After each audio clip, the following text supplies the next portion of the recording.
Bonjour, bonjour, rebonjour. J'espère que tout le monde va toujours bien. Moi ça va bien, je suis claqué parce que j'ai codé hier jusqu'à 3 heures du mat pour mettre en place les sauvegardes. Mais les sauvegardes fonctionnent, donc c'est merveilleux parce que désormais je peux conserver les maps que je fais. Et en particulier, j'ai fait une petite démonstration que je vais vous faire voir. Ce qui sera certainement plus court et plus intéressant que la vidéo précédente qui détaillait toutes les commandes. Là dans celle-ci je vais rien redétailler, par contre je vais vous faire un tour d'horizon de tout ce qu'on peut faire quand on sait manipuler, donc je ne vais pas redétailler toutes les manipulations. Mais ça sera certainement plus visuel que la précédente, beaucoup plus rapide également, et j'espère que ça vous donnera envie de regarder la précédente. Alors, j'ai changé la texture par défaut, maintenant j'ai mis du bois, ça pète moins aux yeux que l'herbe. Donc, nouvelle option, il est possible de sauvegarder et de charger. Alors évidemment pour l'instant c'est tout bête, ça utilise le même fichier, il faut que je fasse maintenant tous les gadgets qui vont autour.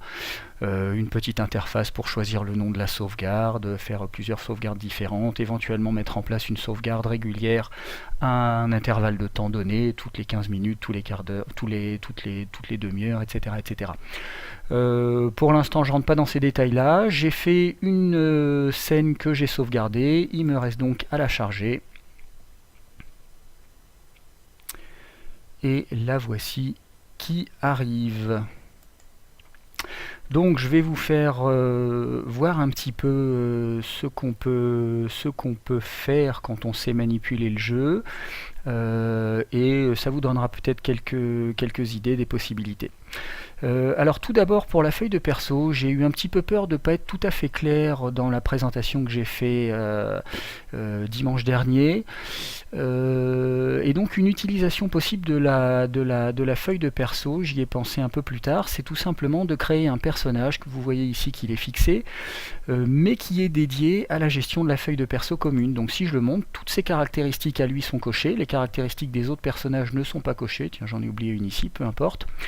Ce qui fait que maintenant, avec ce personnage que j'ai appelé feuille de perso, qui reste là et qui ne bouge pas, il va donner tous ces attributs à tous les personnages qui vont apparaître dans le jeu. Donc ils auront tous la même feuille de perso commune, à laquelle ils pourront adjoindre, bien entendu, les lignes qui leur seront personnelles, mais qui ne voudront pas partager. Typiquement, si je crée un nouveau personnage ici, je fais ajout d'un personnage, vous le voyez derrière. Je clique dessus, il apparaît comme prévu avec la feuille de perso que Monsieur Feuille de Perso lui partage. Voilà, donc c'est une utilisation possible de la feuille de personnage. Ça sera peut-être plus simple que de la gérer de façon commune, chacun rajoutant les petits bouts qu'il veut. Voilà, peut-être que ça sera plus simple que ce que j'ai fait voir dimanche, je l'espère. Alors, les petits setups que j'ai fait, tout d'abord, vous reconnaissez, si vous avez déjà vu la vidéo de dimanche, la carte de Chine avec son curseur, qu'on peut déplacer comme on a envie. Si vous n'avez pas vu, je vous invite à la regarder. Ensuite, oups, il faut que je reprenne le contrôle de mon joueur, voilà qui est fait. Ensuite j'ai fait une petite scène, j'allais dire champêtre, mais plutôt de forêt profonde et malsaine, un combat entre Conan et puis un homme bête. J'ai rajouté, vous voyez qu'on peut en allant chercher des textures rajouter des rochers, tout ça est fixe. Par contre l'homme bête et évidemment le guerrier peuvent se déplacer, sauter sur les rochers s'ils ont envie, etc. etc., etc. Voilà, naturellement vous voyez que j'ai mis des hexagones au sol, ils ne sont pas obligatoires. On fait ce qu'on veut. Et puis, vous voyez ici l'utilisation d'une texture tout bête pour donner une ambiance, un petit décor. J'ai fait la même chose ici, mais cette fois-ci avec un village. Vous voyez au passage que j'ai utilisé un petit truc sur la texture. J'ai deux feuilles en fait collées l'une à l'autre qui ont la même texture, mais il y en a une des deux sur laquelle j'ai inversé la texture. Vous voyez la texture originale, si j'applique, en fait, ressemble à ça. C'est deux fois la même texture, mais en inversant, c'est un petit truc qui permet de faire un lien de faire coller. Alors il y a un effet miroir, mais enfin ça fait une espèce de continuité dans l'image. Et puis vous pouvez voir que j'ai rajouté des petites huttes, ce qui permet à nos deux protagonistes, ici Conan à l'échelle 1,5 et Sonia à l'échelle 1,5, de combattre un hideux dragon qui vient s'attaquer au village. Voilà pour le deuxième petit setup. Le troisième, changement de décor et changement d'échelle. Cette fois-ci, j'ai mis une texture de ville derrière. Vous pouvez voir que j'ai mis au sol des pavés également. Et on a ici un groupe d'assassins en plein combat autour d'un chariot. Les assassins, comme toujours, peuvent se déplacer tandis que le décor est fixé. Non, le chariot, je ne l'ai pas fixé. Le décor, lui, est fixé. Voilà pour le deuxième. Alors j'ai mis des encres partout, mais pour l'instant on ne les utilise pas. Alors ça c'est en fait quelque chose à quoi j'ai pensé juste après avoir fait le setup. J'ai passé, en fait ce qui prend le plus de temps dans la mise en place de ces petites scénettes, pour moi en tout cas, c'est d'aller chercher des images sur Google. Et j'ai eu l'idée, après avoir tout fini, d'aller regarder les figurines. En fait il existe des catalogues de figurines dans lesquels on peut piocher. Ça fait des images qui sont tout à fait superbes, alors soit des figurines, soit des statues de bronze, etc. Mais il y a des catalogues de musées, des catalogues de marchands de figurines qui permettent de faire rapidement finalement des jolis pions à très peu de frais. Alors malheureusement je ne l'ai pas fait pour les cartes que je vous ai fait voir et que je vais vous faire encore voir, tout simplement parce que j'y avais pas pensé, mais enfin c'est une idée. Évidemment les groupes de figurines peuvent également servir pour tout ça. Voilà, donc on a vu ce qu'il y avait à voir sur le sol. On va commencer à monter un peu. J'ai fait un deuxième petit setup ici avec une ambiance un peu différente. Cette fois-ci une ambiance marine,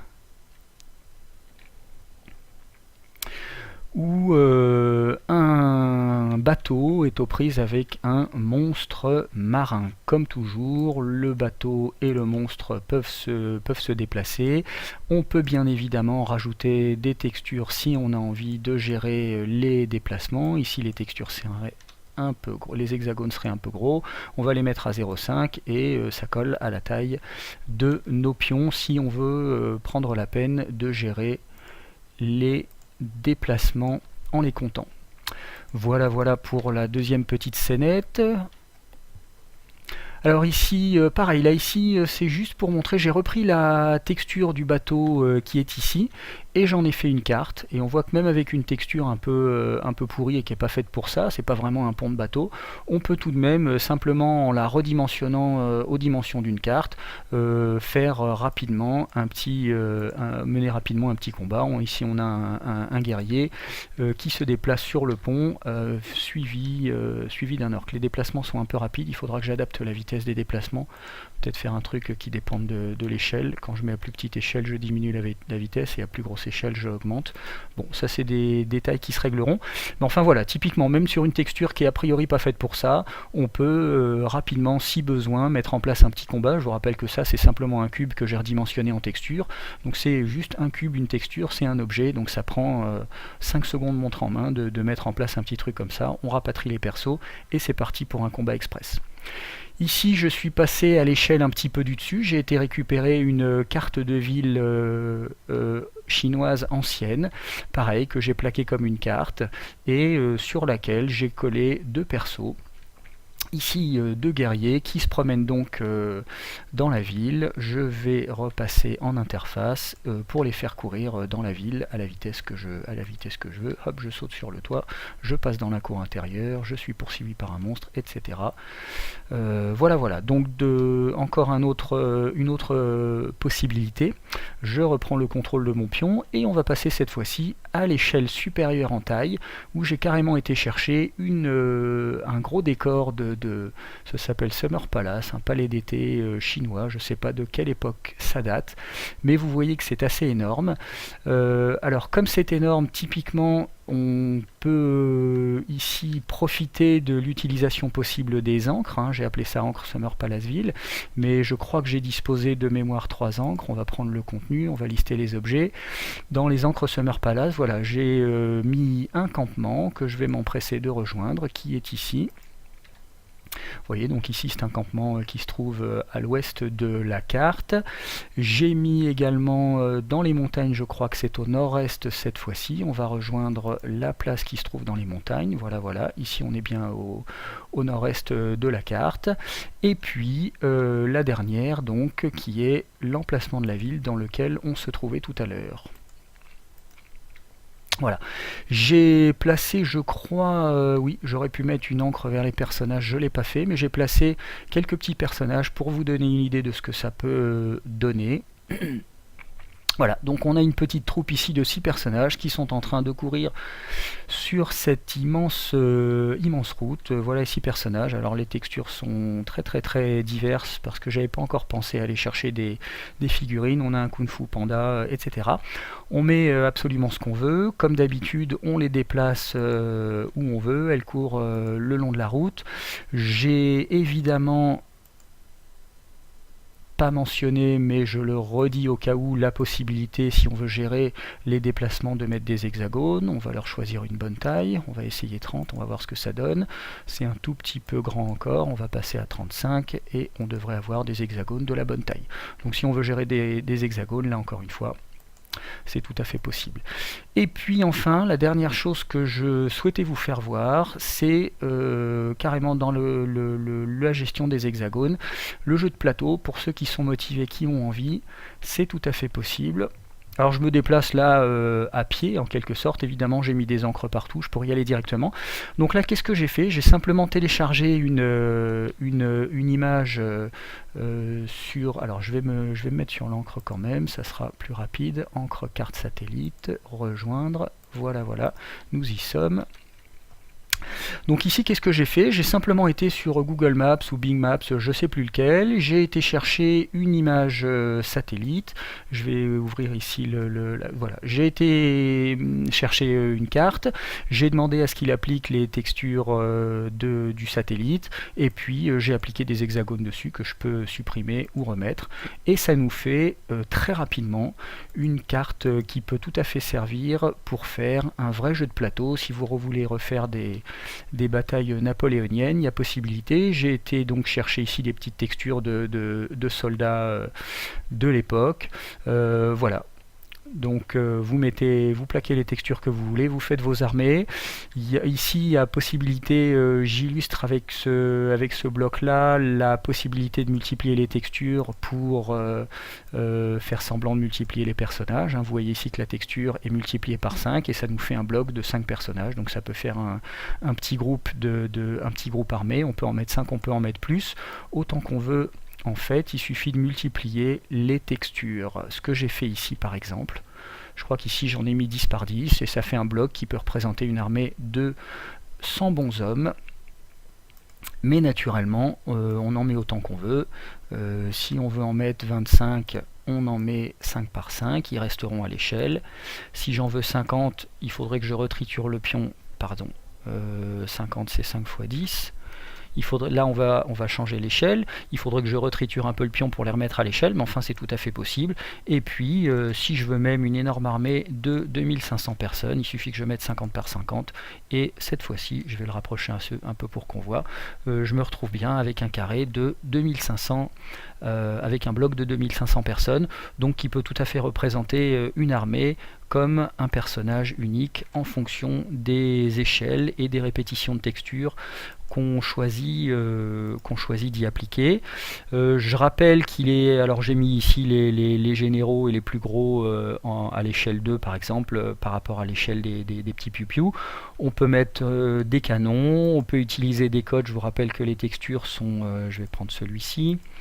On pourrait très bien imaginer de retourner la texture avec un -1 quand il est mort, par exemple. Vous voyez qu'ici il a la tête en bas, on pourrait convenir que ça signifie qu'il est mort, ou changer de texture une fois qu'il est mort, mettre une texture de tête de mort ou ce que vous voulez.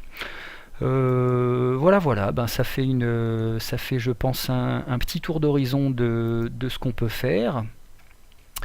J'espère que ça vous plaira. C'est très très court, je vais m'arrêter ici. Si jamais ça vous a plu suffisamment pour vous donner un petit peu la curiosité de savoir comment ça se manipule et comment ça marche, et ben, je vous rappelle qu'il existe une vidéo beaucoup plus longue qui fait 1 heure que j'ai enregistrée dimanche et dans laquelle je présente tous les détails de la manipulation, enfin de tout ce que je viens de faire, que ce soit les déplacements, les feuilles de perso. J'ai oublié de dire ici, puisqu'on était, bon, je vais y aller en me téléportant, contenu. On va prendre là le Summer Palace, on va le rejoindre, voilà, j'y suis ici. J'ai évidemment pas mentionné, mais je le dis maintenant, c'est une évidence, on peut jeter des dés naturellement sur toutes ces cartes, on fait absolument ce qu'on veut. Voilà, voilà. Eh bien, j'espère que ça vous donnera envie d'aller regarder la vidéo qui est un petit peu plus longue et qu'on pourra y jouer bientôt. Alors maintenant que les sauvegardes sont disponibles, on pourrait presque commencer à utiliser le jeu, à ceci près que je ne sais pas encore compiler sous Mac, donc bon, il me reste encore beaucoup de choses à faire évidemment pour que l'interface soit plus agréable, pour que les sauvegardes soient gérées proprement avec des noms de fichiers, etc. Donc il y a encore beaucoup de gadgets à mettre en place, mais toutes les mécaniques de base sont maintenant disponibles, donc ça veut dire que le jeu est complètement utilisable. On peut sauvegarder les cartes qu'on fait. Le gros blocage maintenant, c'est Mac, hein. On a quelqu'un qui joue sous Mac dans notre équipe que je ne nommerai pas, et donc voilà, il va falloir que j'essaye d'apprendre à compiler ce bazar là sous Mac. J'espère que j'y arriverai, mais enfin en dehors de ça, le jeu est désormais utilisable, donc on peut conserver nos parties en cours, etc., etc. Voilà, et ben c'était beaucoup plus court, j'espère que ça vous donnera un petit peu l'eau à la bouche, ça vous montre ce qu'on peut faire avec ce jeu là, enfin ce à quoi j'ai pensé en tout cas jusqu'à présent. Voilà, bisous à tous, et puis à très bientôt sur TeamSpeak. Naturellement, je vais pas montrer, mais on est toujours, si vous n'avez pas vu la vidéo précédente, on est toujours en client serveur évidemment. Alors évidemment, comme je suis débile, j'ai chargé la carte tout à l'heure avant de créer un serveur, donc on va de ce pas créer un serveur, ce qui réinitialise la carte, et on va rappeler la carte ici. Charger la carte. Voilà. Donc nous voici de retour avec tout ce qui était défini dans la sauvegarde, et naturellement, hop, ici je suis un client qui va se connecter chez mon ami, et quand je me connecte, il va de soi que tout est en réseau et que les cartes qui sont disponibles chez le serveur sont également disponibles chez moi. Voilà, voilà. Allez, je m'arrête. Bisous à tous. Hop, et on va couper ça. Arrêter l'enregistrement.